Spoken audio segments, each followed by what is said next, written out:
grieving process, and I know a lot of you have experienced the loss of someone special. Could be a husband or a wife, brother, sister, could be mother, father, it could be brother, it could be a friend. You know what? Some of my friends are a little bit closer to me than some of my family. And if a friend of mine passed away, it would be difficult. And we've gone through we're still in the COVID system. I was going to say we've gone through 2 years of COVID and the loss of so many people. So we want to help you out today by giving you some insights about grief that you may not know. And I think it'll make a difference for you. Kim's going to start us out today by having a poem. This one's called Some Days. Have you just ever had one of those days? Yes. Yeah, I have them all. So mine are most days. But the poem is called Some Days. They tell me life's a journey that will take me many years. Some days are filled with laughter, and some days are filled with tears.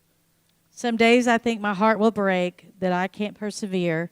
Some days I have to don a mask and hide neath its veneer. Some days I turn and look for you with thoughts I'd like to share. Some days I just can't understand the reason that you're not there. Some days the sadness leaves me and my smile will reappear. Some days I close my eyes because your memory is so clear. Some days I struggle to go on, just wishing you were near. Most days I spend in gratitude that you were ever here. Oh, very nice. Isn't that a good poem? Yeah. Mm-hmm. Well, today we're going to be talking about the 7 myths about grief. And there's a lot of myths that we have about grief because we live in a culture that is death denying and grief denying. So we don't know much about grief. Just think about it. When you were in elementary school, did you have any classes that were about grief? Middle school, high school, college? How do we learn about grief? Well, we learn about grief by whatever our family does, whatever we see other people do, and what happens is we begin to develop some myths. And here's the first myth we're going to talk about. Being strong means having no tears.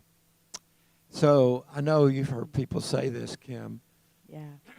I've heard people say, well, you need to be strong for your family. Right. Right? Yeah. And when they say that, what they say is, I think what they mean is, we don't want you to be crying. Right. That's what they're saying. Right. Because you crying is going to make us uncomfortable. But tears are not a sign of weakness. No. Tears are a natural human thing that happens. It's our body, whenever we're having tears from grief, it's different than when we have tears from when we've injured ourselves. They have a different chemical makeup. And what they're doing is they're releasing stress. So your body was created for you to have stress. And I don't know, Tim, have you ever thought about why do people think that crying is weakness?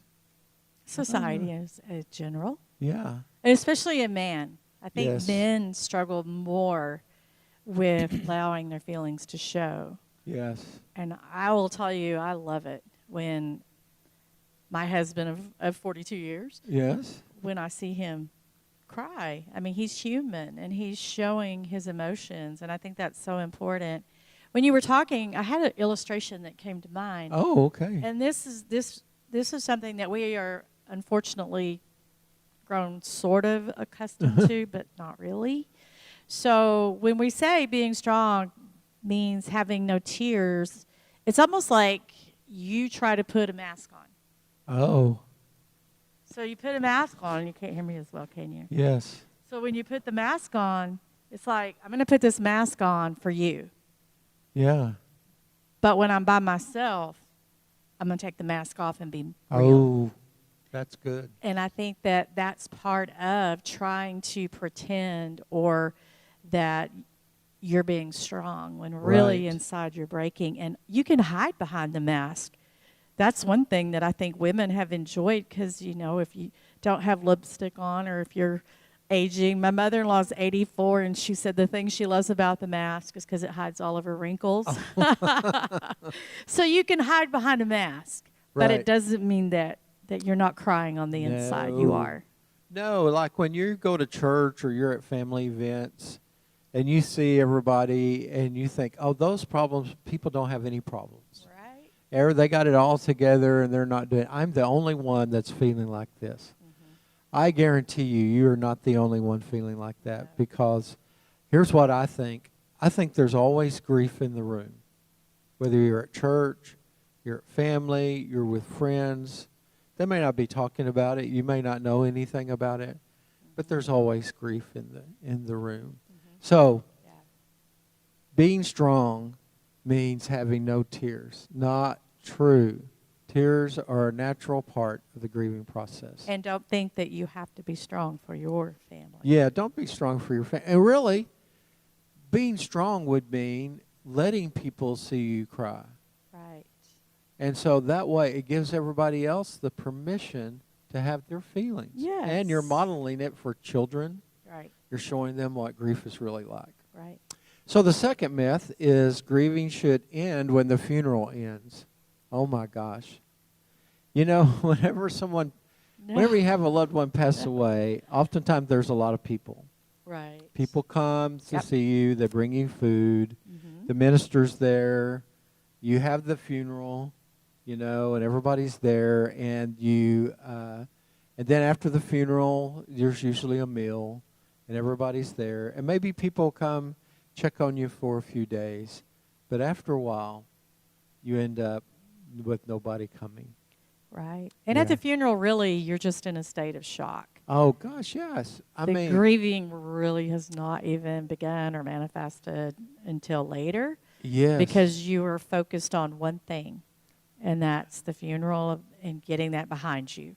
Yes. You're just trying to make it through that day. Right. It's like, I can remember both of my parents' funeral, and it was like, I just wanted it to be over. Mm-hmm. Right. You know, it sort of would have been okay if we didn't have, you know, it's like, been okay if we didn't have a funeral, but I knew we needed to have a funeral. And so a lot of people think, well, grieving, you've had the funeral, so now you ought to not be grieving anymore, right? And so Right. you go on. And one of the questions people ask me is, how long will you grieve? So, Kim, how long do you think people grieve? Y'all really want to hear the answer to that? Forever. Forever. Yeah. Yeah. Because grief is an expression of love. And if you love someone, I mean, you're gonna love them forever. It won't Yes. be as intense. The first year is really hard. First year for sure. It's really, really hard. Because you got all the firsts. Mm-hmm. First birthday without them, first anniversary without them, first Thanksgiving. First Valentine. Valentine's, we just had We that. just had Valentine. Yeah. Yes. Oh, I know. And we had a lot of sad people at Yes, we did. Valentine's Day. Mm-hmm. Yeah, and you have Thanksgiving and Christmas, which is when you know that they're not there. And so the first year can be really, really difficult. And for about 20% of people, the second year could be harder Mm-hmm. than the first, and because you realize that they're really gone. They're not coming back. That first year, it can feel like they're on a vacation, Mm-hmm. that they just Right. went on a trip. And you kind of think, well, it feels like they may come back. Yeah. But that second year, you realize they're not. For about 20%, it's difficult. And then the third year, you're sort of coming to terms. And then, but then you're going to always be grieving them. It won't always be intense. That first year is so intense. It won't always be like that. It'll be where it becomes a part of your life. Right. Yeah. And so grieving should end when the funeral ends. Wow. Yeah. Not true. Mm. No. Healing means moving on is the third one. Oh, my gosh. I don't know. Kim, I think that people oftentimes will tell people who are grieving, after about 3 months, if you've had the loss of a spouse, they'll say, don't you think it's about time you were moving on? Right. Don't you want to smack them? I do. What does moving on mean? Right? You know? No, it's wrong. You shouldn't never.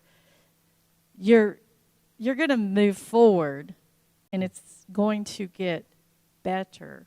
Yes. But it's a process, and no two people grieve the same. Yes. So it may have taken, I had a friend that her relationship with the Lord was just so intimate and close that, her husband passed away, and she just kept telling me, well, I'm okay. I really am.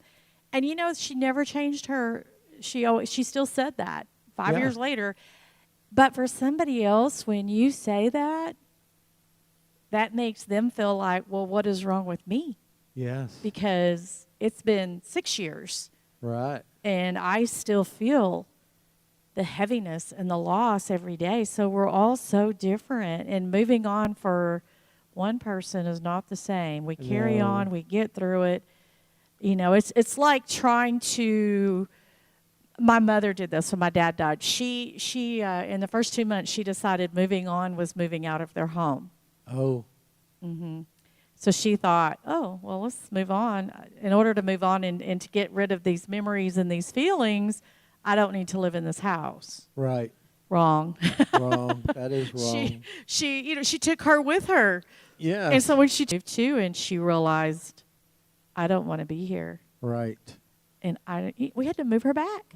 Really? Yes.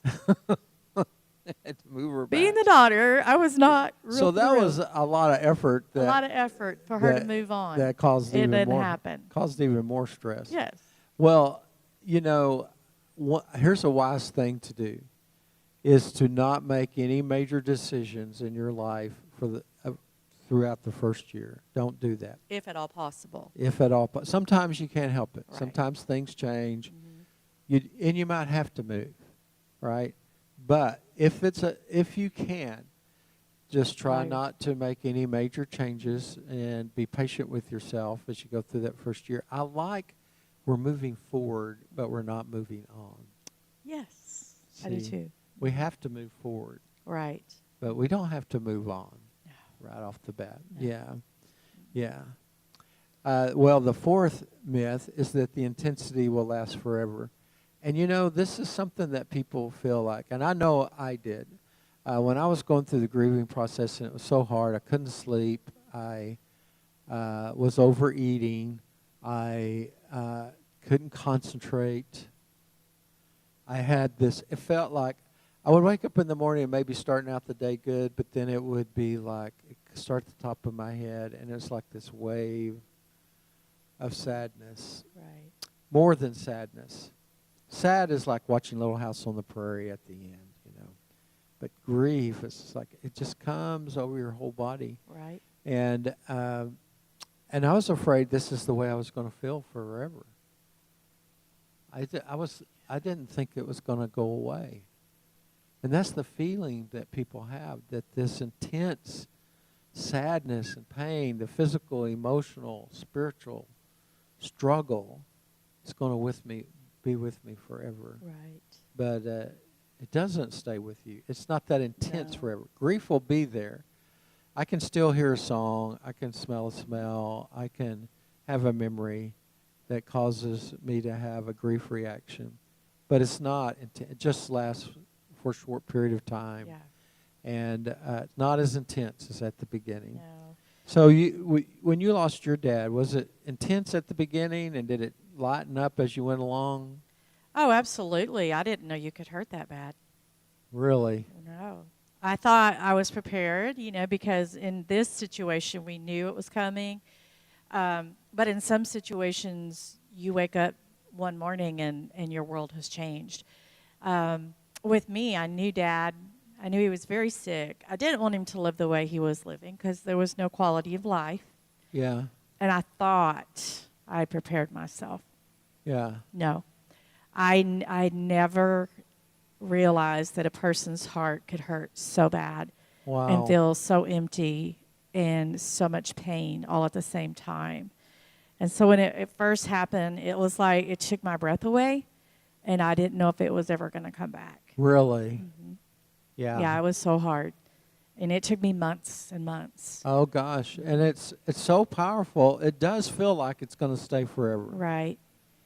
Yeah. but it doesn't. No. So this is one of those things where you have to trust that Kim and I have helped thousands of people through the grieving process, and for every person we have helped, it's intense at the first, but it doesn't stay that way forever. It's similar to having a surgery, especially if it was, Yeah. a pretty detailed surgery. When you come out of the anesthesia and wake up, you're like, what is that?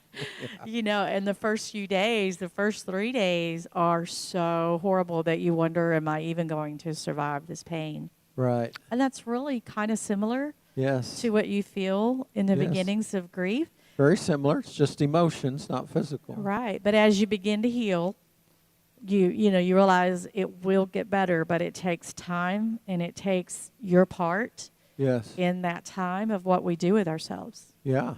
Yeah. Well, the fifth myth is that other people should understand my pain.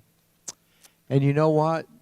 Other people cannot understand your pain. Like you always look for people to understand, but I've noticed that people often say really inappropriate things. Oh, my Lord. They do. They say, like if you have a loss of a child, they say, well, I guess God needed another angel. Oh, I had a dear friend that said that to me when my daughter lost her baby. It was a miscarriage. Really? And she told me that. And it was everything I could do to not say what I really wanted to say. I know. And then to forgive her for what she said, because I thought, you have no idea what we're going through. Yes. Because in the midst of the death of this expected child, we had just lost my dad, Oh, like 6 weeks. Yeah. And so, when you find out, somebody's pregnant and you're all excited and you're thinking, well, daddy died, but we have this baby coming. And it kind of puts that excitement in there. And then somebody tells you that Lord needed another angel in heaven. That did not go over so well. no. No, God's not taking No, babies don't to ever make tell angels. somebody that. That's not how it works. Yeah. A lot of times people don't know what to say. Yeah? Yeah, they don't know what to say. And sometimes you don't need to say anything. No. Well, and that's another thing. People will ignore you, Yes. even like your best friends. Right. That's really hurtful. I mean, Right. Yeah. Kim and I have done support groups for a lot of years, and almost in every support group, there'll be somebody whose best friend or close relative starts ignoring them, doesn't call them anymore. And I think one of the reasons is that what happened to you is their worst nightmare. And so when they see you and they're around you, like if you have the loss of your husband, but your friend still has their husband, you are a reminder that her husband could die. Mm-hmm. You're a reminder. If you have the loss of a child, it can make people think, well, my child could die too. Mm-hmm. And so they don't want to be faced with that. Right. And then they say all kinds of inappropriate things. One lady whose husband was a concert pianist, somebody told her that I guess God needed another pianist in heaven. And she said, like, Beethoven wasn't good enough. We're always, I've noticed in the inappropriate things people say, there's oftentimes a defense of God in that. Mm-hmm. Guess God needed this, guess Right. God wanted that. And then you're mad at God. Yeah. We'll just switch this. What's up Okay, with now I'm that? really mad at you, God. Yeah. And so here's what I have found out what to say when those situations you don't know what to say. And I have found myself, even though I know what to say, sometimes saying I'm sorry is not, once you've heard I'm sorry for 1,000,000 times, Right. it doesn't help. I say sometimes I don't know what to say. I don't know what to say. You've said that to me. Yeah. Yeah. And I appreciated it because sometimes Yeah. you're just trying to figure it out for someone and you Yeah. can't. No. You just can't. But presence, just being present Yes. in that person's life, if it's even just sitting down and having a cup of coffee and nobody says anything, Yes. it's just you being there. It makes a difference. They won't remember what you say. They will remember you were there. Right. That's the thing. Well, the sixth one is I can grieve by myself. So here's what a lot of people do. They begin to isolate. I'm just going to stay in my house, stay in my apartment. I'm just going to get away from everybody, and I Right. don't need anybody else. I can grieve by myself. And it's really important to have people in your life who you can talk to, because talking to other people helps you to process your grief, process your thoughts. Mm-hmm. Going to a support group is the best thing that a person can do. The absolute, other than watching us. Of course, watching us is Oh, great. sure. Yeah. But going to a support group is one of the best things you can do, because what it does is it normalizes your grief. Mm-hmm. You realize that what I'm feeling is what everybody else is feeling. Yeah. And I've noticed this, Kim, you probably have too. In a support group, really everybody's feeling kind of the same thing, Yeah. right? Right. You're not different Mm-mm. from everybody else. No. And people are hesitant because they think, oh, this is just going to be so sad going to a support group, and it'll make me even worse. I'm already feeling sad. Yeah. Then I go to a support group, that's going to make me feel sadder. But I'm go sorry. ahead. I had a support group in our church. My husband was a minister for 25 years, and I had a lady, we started a grief group, and I was overseeing it, and it was before I even started working here, but I had this grief group, and within this small realm of people, there was like 13 people there, and all these people went to my church. 5 of them had lost children. Wow. 3 of them I didn't know about. Wow. I had one that memorialized their son. He was 20 years old and had a drug overdose. And so they like, his room was off limits. Only the Wow. mom and dad could go in that room. And I mean, I don't even know if they dusted it. Wow. And it had been 9 years since this young man had died, and they had not moved anywhere in 9 years. Wow. They had stayed right there. And by Wow. coming to this support group, the couple came together, Yes. and it really began to open them up to others that were in the room that have gone through the loss of a child, to understand that this happens, And so it helped them. Eventually, those walls started coming down, because they built these Absolutely. walls, this fortress around them, because they were so angry and so hurt and so bitter that they didn't want to be around anybody. Yes. But by stepping out, choosing to step out like that, they came into the support group, and before it was over, another lady in that support group went over and helped them clean the son's room out. Yes. That's what it did for them, and it helped them move forward.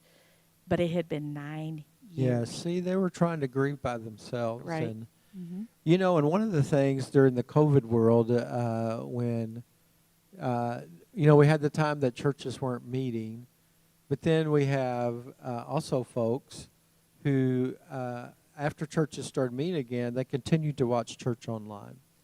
And you can, and one of the important things about church, which I know is very difficult to go to when you're grieving because you're around other people, you don't know where you fit in, but it's also a place of encouragement. And you get encouragement, you sing the songs, Mm-hmm.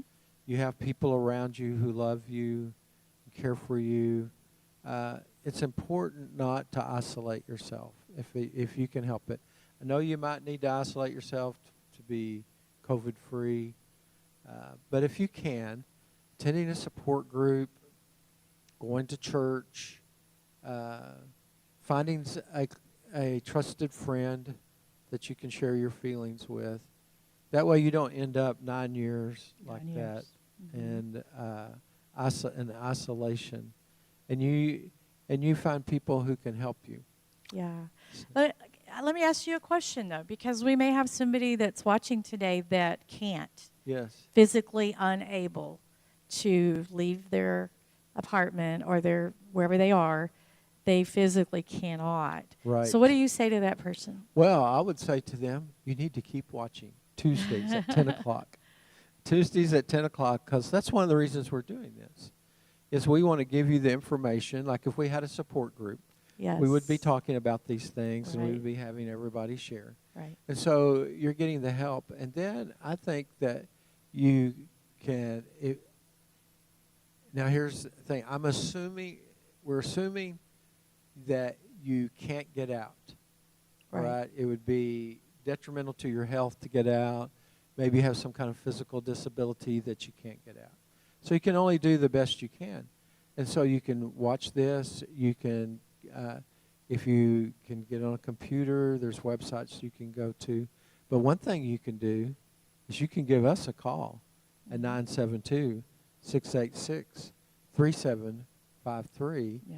And you can talk to me or you can talk to Kim. And so that's our phone number, and it's going to be on your screen there. It's 972-686-3753. And if you're in Mesquite or Allen or Fort Worth, whatever campus that you're on, you could call that number, and you can get in touch with us. And Kim and I go visit the campuses. We do. And we could come see you if you needed help. And we just don't want you to be grieving by yourself. Number 7 on our myths, we kind of already covered. It's going to grief support group will make me feel worse. Here's the thing, Kim, I know you have seen this. Like after you have 3 or 4 meetings, they don't want to stop. Yeah. They want to keep coming all the time. And then they start looking forward to it. Exactly. You know, and I've had people say, I never thought I'd be happy to come to a grief support group. Yeah.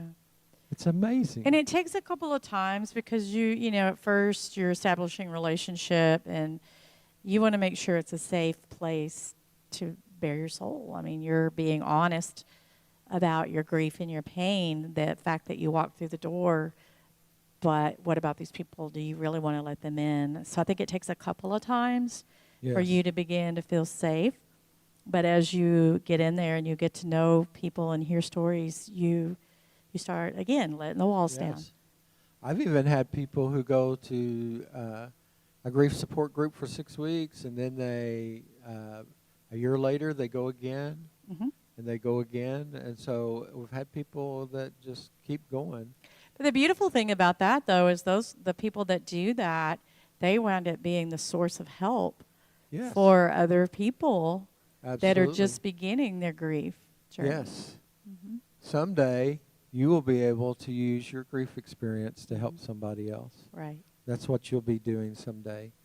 Well, the COVID world has kept us from having grief support groups the way we've wanted to do them on our campuses. And we've tried to do Zoom groups, which haven't really gone well. I'm pretty much over Zoom. Are you over Zoom? Oh, Lord, yes. And internet in general. I think most people are over Zoom. It disconnects me and I can't get back on. I'm terrible. So that's why we're doing this. We're doing these presentations on Tuesdays at 10 o'clock to be able to give you a place where you can come, learn about grief. You can call us, ask us questions. Wait. Tell them the name of what we're going to call ourselves. Huh? Tell them the name of what we're going to call ourselves, our group. We're going to call ourselves Survivor. That we're surviving the loss of someone special. Yeah. And you know you've survived COVID. Yes, we did. We have. Still are. So far. So far we're still here. Survivor. That's what you are. You're a survivor. So say that to yourself. I am a survivor. Yes. You're going to make it. So we want you to go out there. We want you to have a great day. We want you to remember God loves you and there's nothing you can do about it. Let me say a prayer for you. Father, we come to you today. We pray for the people who are watching. Lord, I pray right there at their TV set, they could be experiencing your love and your peace, that you would give them comfort. I pray that you give them permission to be able to have their tears.